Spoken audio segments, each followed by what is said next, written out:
ध्यान से आपका वाह तनी वो थप्पड़ी बजाई सब है तनी बड़ी मेहनत होता है लोग अंतिम लाइन में कहे के बाबा बुआ रे किया गिला गो जखमी तोहरा पैसा के टाल में ना संजय बाबा के नाम लो ई कमाई को के का होइए संजय बाबा के नाम लई जा। हां जखमी जी तो कहीं बात के बुझे के बा बबुआ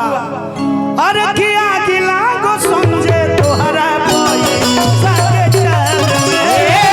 गिला गो संजय तोहरा पैसा के टाल में गिला गो जखमी तोहरा पैसा के टाल में गिला गो जखमी तोहरा पैसा के टाल में मेरा रू कहते के राजा जी ए राजा जी किया गिला गो बासु तोहरा पैसा के टाल में गिला गो बासु तोहरा पैसा के टाल में बुझल ना जवानी लेके जियो कौना बुझल ना जवानी लेके जियो कौना हाल में। ए बाबू अंतिम लाइन में लइके कहत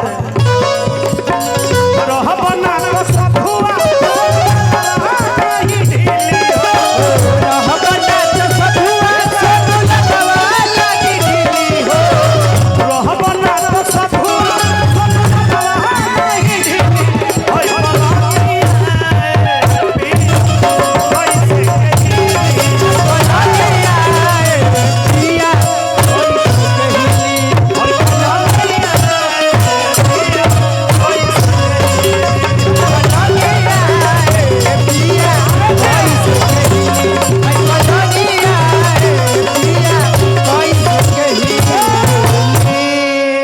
क्या बात है बढ़िया लागल हुई तो एगो थप्पड़ी बजा के आशीर्वाद दे दो सब